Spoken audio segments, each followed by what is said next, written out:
అగ్ని ప్రమాద బాధితులకు అండగా నిల్చున్న భోలాశంకర్ సేవా సమితి. తిరుపతి జిల్లా రైల్వే కోడూరు మండల పరిధిలోని స్థానిక రెడ్డివారిపల్లి గ్రామంలో వెంకటేశ్వర్లు వరలక్ష్మి అనే దంపతులు దినసరి శ్రామికులుగా జీవనోపాధి కొనసాగిస్తున్న తరుణంలో గత శనివారం ఉదయం యథావిధిగా పనులకు వెళ్లే క్షణాన వారి ఇంటిలో దేవుని దగ్గర దీపం వెలిగించి తమ 4 పిల్లలను స్కూల్ వద్ద వదిలేసి వెళ్లడం జరిగింది. వెళ్లిన కొద్ది నిమిషాలకే స్థానికుల ద్వారా మీ ఇల్లంతా కాలిపోతుంది, మీరు రండి అని చెప్పడంతో వచ్చి చూసేసరికి ఇంటిలోని గృహాపకరణలు మరియు ఇతర సామాగ్రి అగ్నికి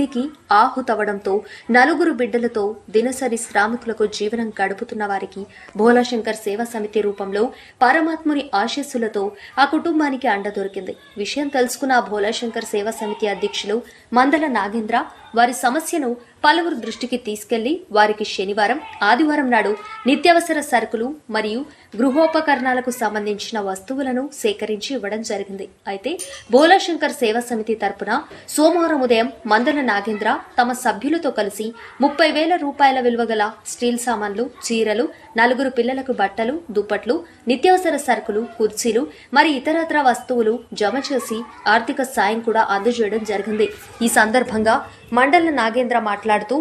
మన సేవా సమితి ఆధ్వర్యంలో ఎన్నో సేవా కార్యక్రమాలు నిర్వహించడం జరిగిందని, అందులో భాగంగానే ఈరోజు అగ్ని ప్రమాద బాధితులకు అండగా నిలిచామని, ఈ కార్యక్రమానికి సహాయ సహకారాలు అందించిన వృద్ధాశ్రమం నిర్వాహకురాలు Pushpalatha, my family cricket team, Mahabal team, lawyer Yogananda మరియు రాము, రమణ సుబ్బారెడ్డి, భాస్కర్లు తోడ్పాటివ్వడం జరిగిందని తెలియజేస్తూ